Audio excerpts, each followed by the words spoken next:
isso, irmãos e irmãs, estamos indo aí para mais um estudo da nossa série da revista Red.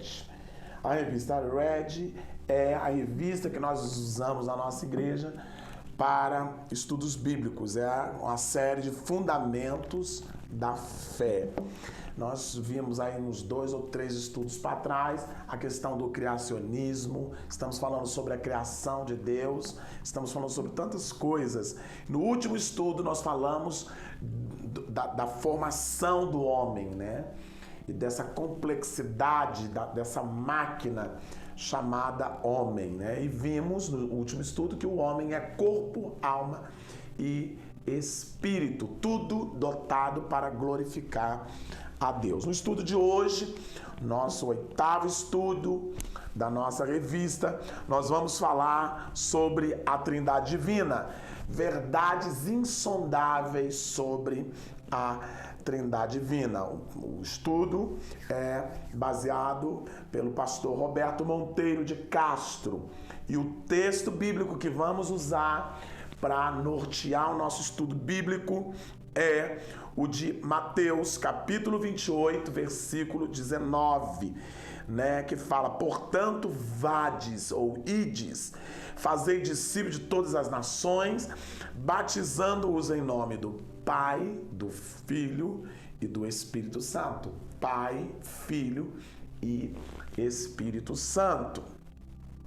Mateus 28, 19. Vamos introduzir dizendo o seguinte: a Trindade, ou Santíssima Trindade, é a doutrina acolhida pela maioria das igrejas cristãs que professam ao Senhor como único Deus, mas que se manifesta por meio de 3 pessoas distintas: o Pai, o Filho e o Espírito Santo. Aleluia! Para os seus defensores, é um dos dogmas centrais da fé cristã, considerado um mistério por cada um de nós. Tais denominações se consideram monoteísta, que é a religião que adora um só Deus. Um só Deus. O judaísmo e o islamismo, bem como algumas denominações cristãs, não aceitam a doutrina trinária. Algumas denominações cristãs e denominações cristãs e o judaísmo e o islamismo não aceitam a doutrina trinária do Deus Pai, Filho e Espírito Santo. A Trindade é uma comunhão eterna, mas a obra da redenção do homem evocou suas manifestações históricas. Realça a missão de redenção do ser humano. O Pai envia o Filho, o Deus enviou o seu Filho ao mundo para não condenar o mundo, mas para salvar o mundo. João 3,17 vai dizer isso. Nós vemos também o Filho que dá a vida em sacrifício. O capítulo de número 10 de João, versículo 17 e 18, a parte A, vai dizer: o Pai me ama, pois sacrifico minha vida para tomá-la de volta. Ninguém a tira de mim, mas eu mesmo a dou. E o Espírito Santo, que convence o homem do pecado, da justiça e do juízo. Quando ele vier, o Consolador convencerá o mundo do pecado, da justiça e do juízo. Do pecado, porque o mundo se recusou a crer em mim. Da justiça, porque eu voltarei para o Pai e não me verão mais. E do juízo, porque o governante deste mundo já foi condenado. João, capítulo de número 16, versículo de 8 ao versículo 11. Nessa lição, verdades fundamentais e insondáveis da doutrina trinária é o que vamos ver seguindo o estudo. Primeira visão bíblica da Trindade. A Bíblia fala o que sobre a Trindade? A palavra Trindade não ocorre explicitamente na Bíblia.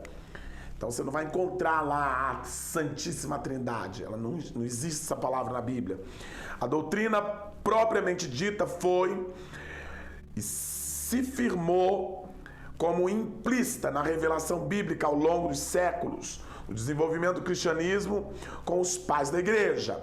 e teólogos. Evidentemente que outras ideias doutrinárias sobre o assunto surgiram, como ainda veremos nesta lição. O teólogo Gruden expõe uma visão bíblica sobre a Trindade, como veremos. Começando pelo Antigo Testamento, nós temos a afirmação clássica de Gênesis 1:26, parte A. Então disse Deus, façamos o homem. Se a Bíblia diz façamos, quer dizer que tem mais de uma pessoa.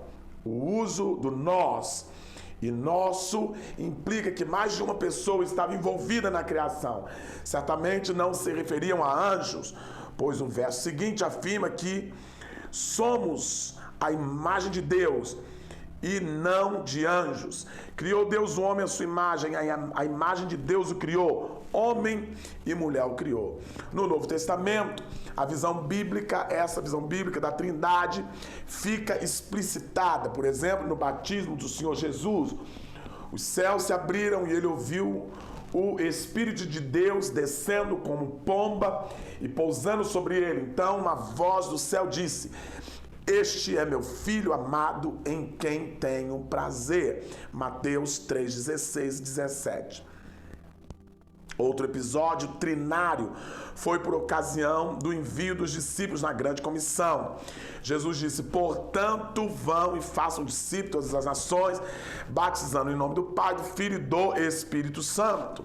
É o texto áureo que nós lemos no início do nosso estudo, Mateus 28:19. Então entendemos pelas palavras de Jesus que os três membros da Trindade são distintos em sua personalidade.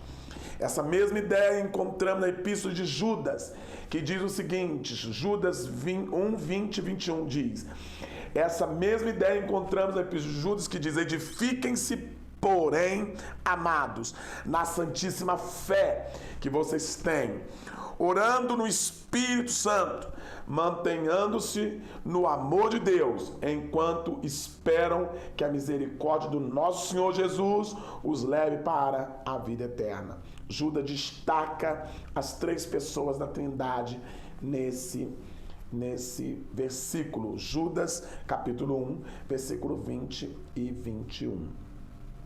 Que diz: edifiquem-se, porém, amados, na santíssima fé, como vocês têm orado no Espírito Santo. Mantenham o amor de Deus, enquanto espera a misericórdia do nosso Senhor Jesus Cristo, que nos leve para a vida eterna. Então, Pai, Filho e Espírito Santo. Um Deus e três pessoas divinas. É o segundo ponto. É isso que nós, da Igreja Batista Independente, cremos.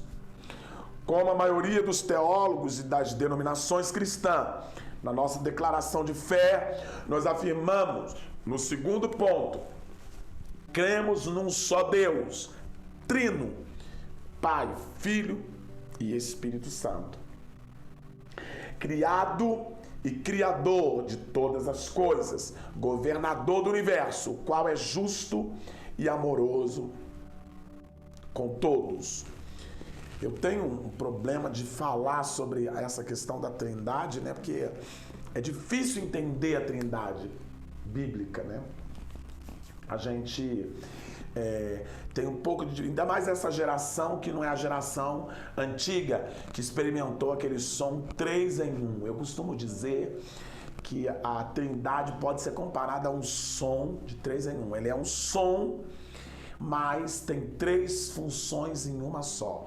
É um som com 3 funções diferentes. Você vai ver aí, antigamente nós tínhamos o som que tocava o disco de vinil, tocava aquela fita cassete e também era rádio, né?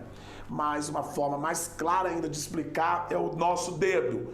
É um dedo, você está vendo um dedo, mas ele tem 3 partes em si, né? 3 partes em si. Aliás, irmãos, a assinatura da Trindade está em toda a criação humana, principalmente no homem, né?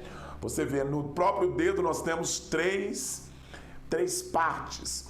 Nessa parte que nós denominamos braço, nós temos a mão, o antebraço e o braço. No próprio corpo do homem, ele é dividido por membros inferiores, o tronco e a cabeça. Parece que Deus quis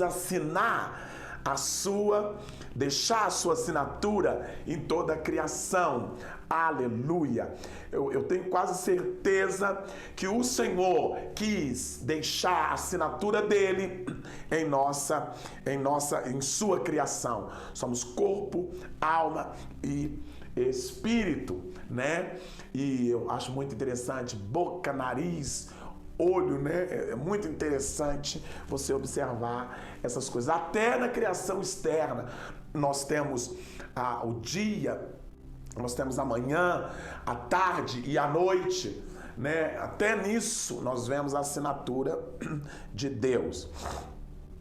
Então, quero avançar com você para falar dessas três pessoas.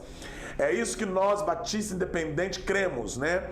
E fazemos isso, já li, fazemos essa declaração de fé. Nós cremos no Deus que é trino, né? O trino Deus, o Pai, o Filho e o Espírito Santo. Aleluia. Existem textos que afirmam a divindade das três pessoas, né? Fraser, em sua obra Os Fundamentos da Teologia Sistemática, vai abordar com simplicidade e clareza essa presença divina nas três pessoas. A referência bíblica a Deus Pai, escolhidos de acordo com o pré-conhecimento de Deus Pai, pela obra santificadora do Espírito, para a obediência a Jesus Cristo e a aspersão do seu sangue, graça e paz lhes sejam multiplicadas. 1 Pedro, capítulo 1, versículo 2, vai falar isso. Nós temos também uma outra referência bíblica a Deus Filho, porque um menino nos nasceu, um filho se nos deu, e o governo está sobre os seus ombros, e ele será chamado de Maravilhoso Conselheiro, Deus Forte, Pai da Eternidade, Príncipe da Paz. Isaías 9, 6.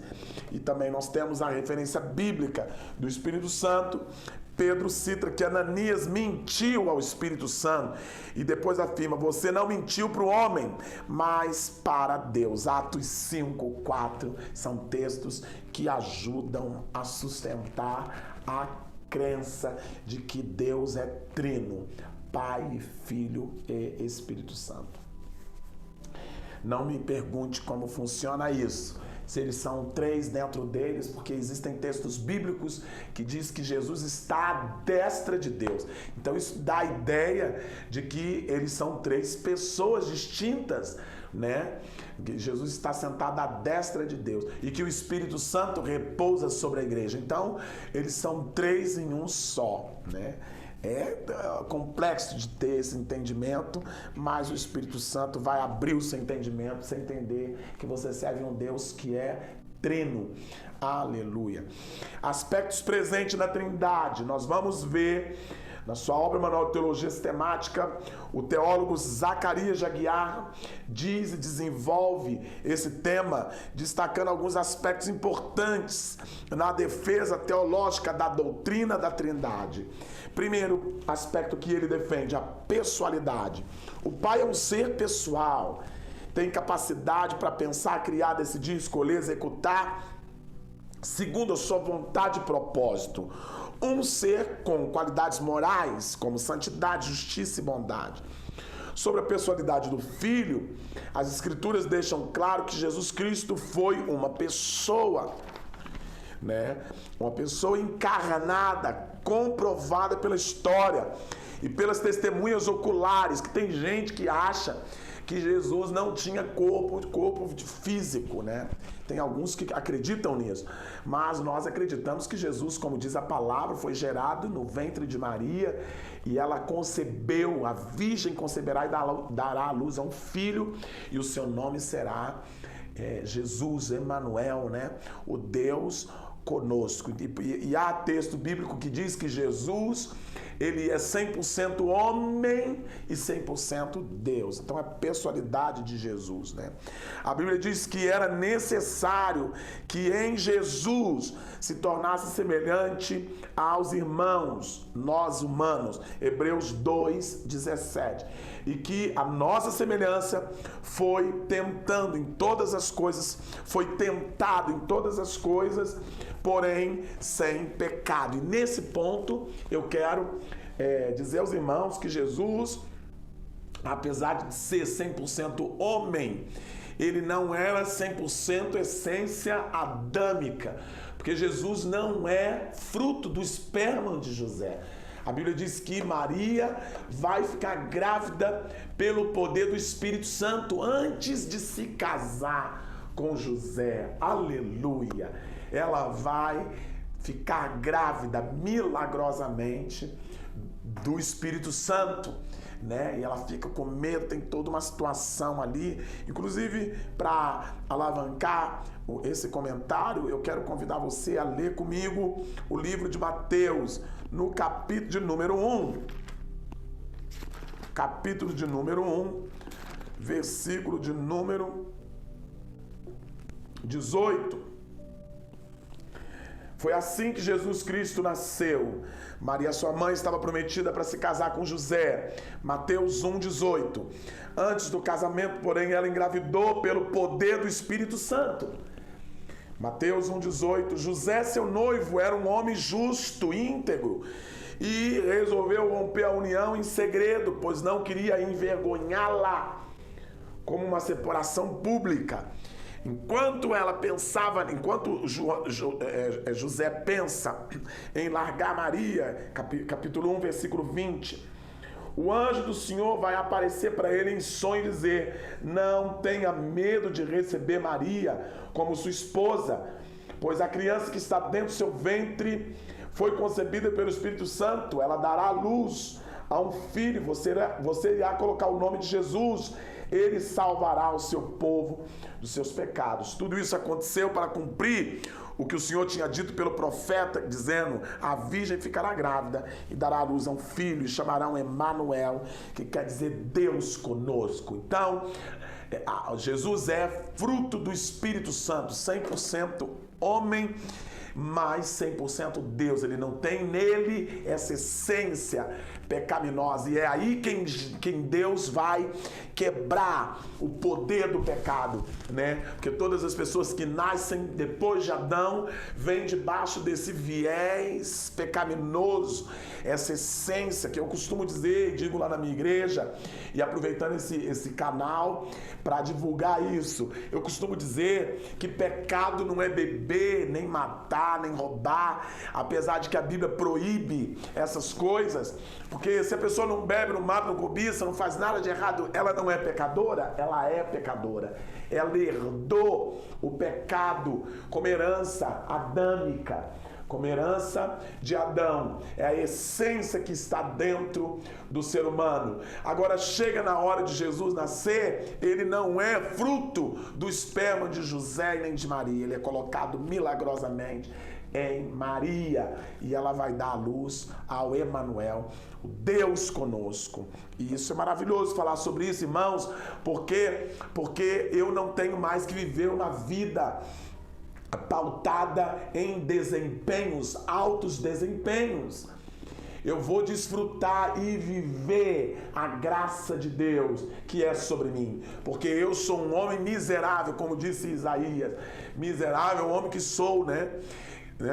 Na experiência da visão, capítulo 6, ele vai dizer: eu sou um homem de lábios impuros, habito no meio de um povo de impuros lábios, e os meus olhos viram Deus. E agora, né? E agora? Como Paulo também vai dizer: miserável homem que sou, quem me livrará do corpo desta morte? Nós vamos receber um corpo glorificado, porque esse corpo, ele tem aí, é tendencioso a se afastar de Deus, a se, enfim, deixa essa marca que não tem a ver com Deus. Vamos receber um corpo glorificado. Então, falar de um Jesus que não é fruto da herança adâmica, no sentido de genética, nós estamos falando do milagre do nascimento de Jesus, um Jesus que é Deus.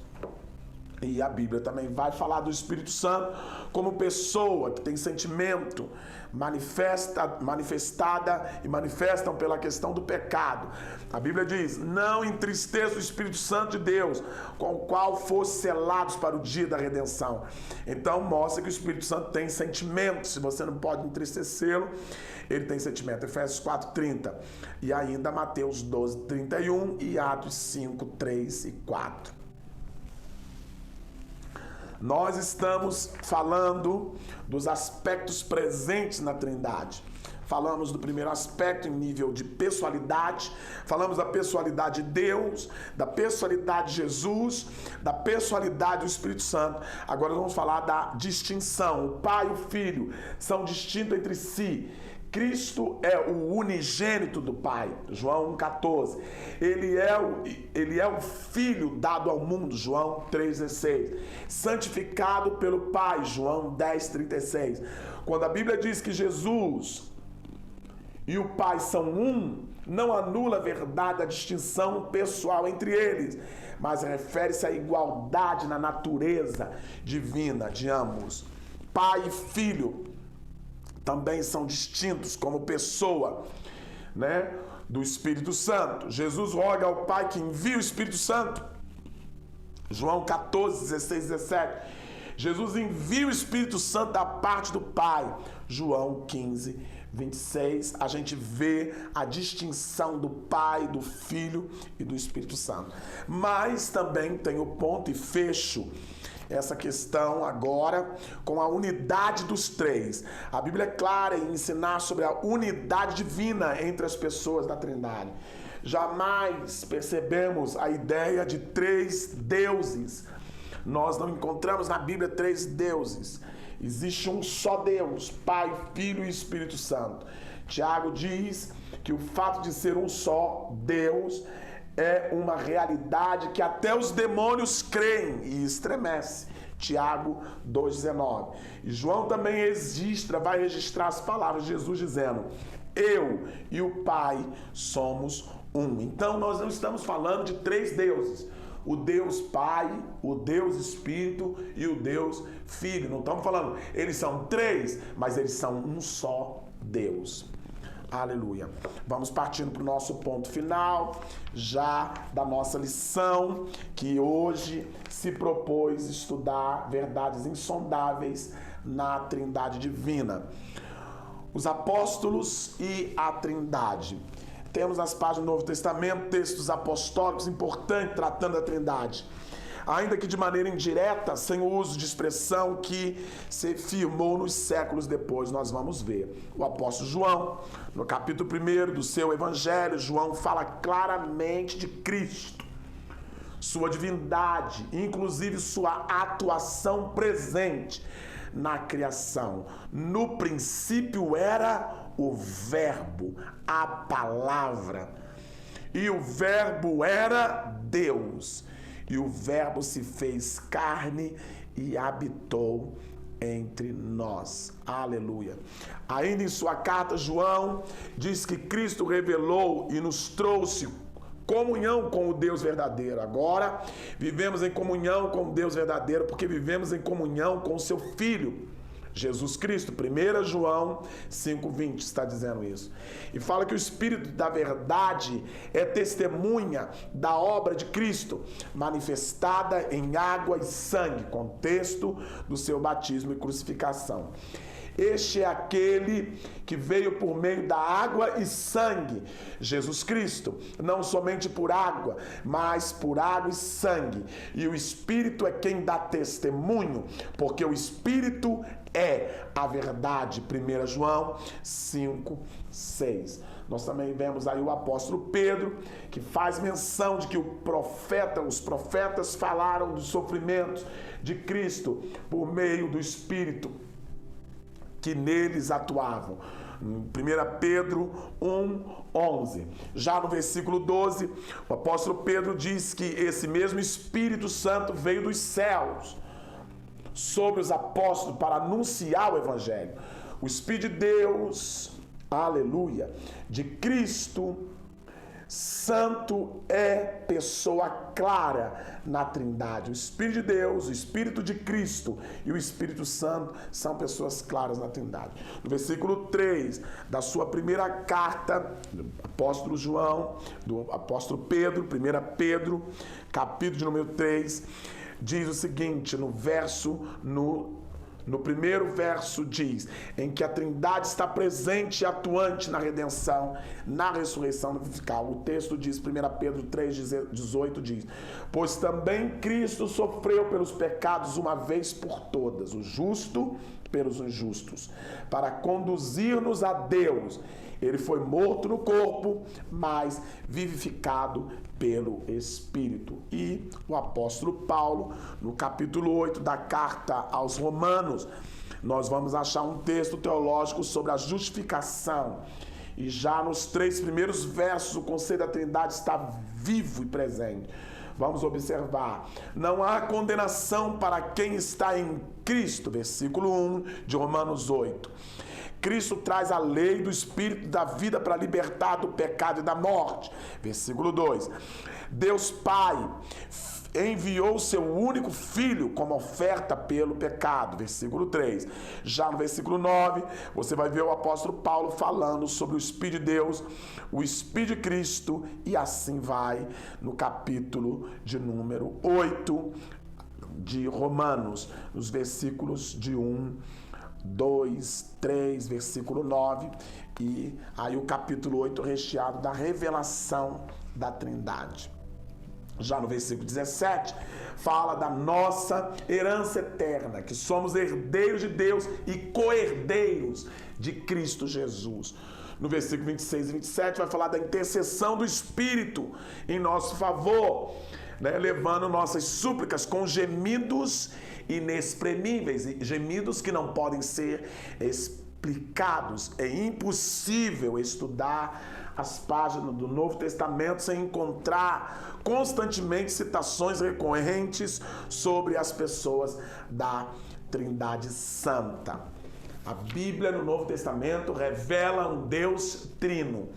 O Pai que criou todas as coisas, o Filho que foi entregue para morrer em nosso lugar e pagar o preço pelos nossos pecados, e o Espírito Santo que foi enviado para nos ajudar. Oh, meu irmão, Deus já fez tudo que precisava fazer para que eu e você mantivéssemos firme a nossa confissão de fé. Ele entregou o seu Filho ressuscitou dos mortos e foi assunto aos céus, e agora ele entrega o Espírito Santo, que fortalece, que ajuda, que inspira, que edifica, que zela pela igreja. Você pode dar um glória a Deus aí na sua casa?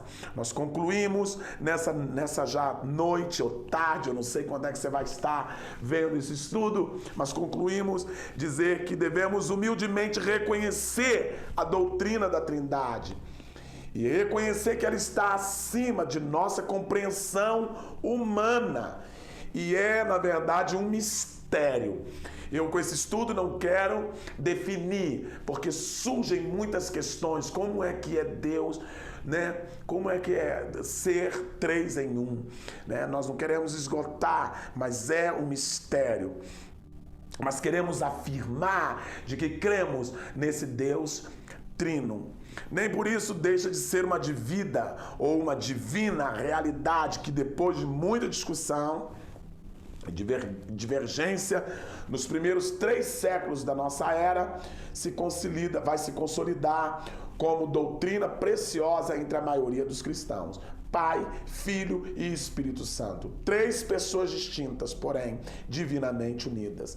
Realizam todas as obras de Deus, tanto na criação do mundo quanto na redenção da humanidade, tão necessitada da salvação. Nosso texto áureo pode fechar com chave de ouro essa lição. Diz o seguinte: vão e façam discípulos de todas as nações, batizando-as em nome do Pai, do Filho e do Espírito Santo. E eu vou fazer uma pergunta: como é que está a sua visão com relação ao Pai? Você consegue ver Deus como um Pai? Como é que está a sua visão com relação ao Filho? Jesus é o seu Salvador. Jesus, além de ser o seu Salvador, é o seu Senhor. Como é que está a sua relação com o Espírito Santo?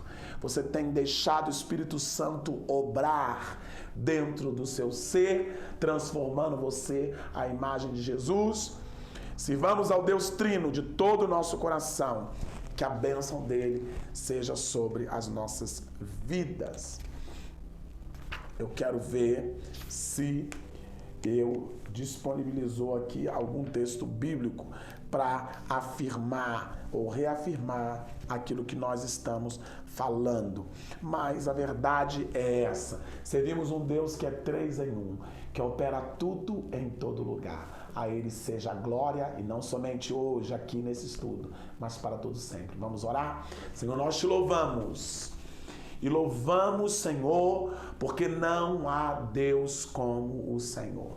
A Ti seja a glória, o louvor, a honra, como nós temos orado nessa série de estudos, reconhecendo a Tua soberania. Obrigado, Deus, por enviar Jesus para nos salvar e lavar e purificar de todo o nosso pecado. Nós te agradecemos também pelo Espírito Santo que repousa sobre a igreja, a noiva do Cordeiro, que adorna, que unge, que capacita essa igreja. Se conosco, nós oramos no nome de Jesus. Deus te abençoe. Um abraço, até o próximo estudo.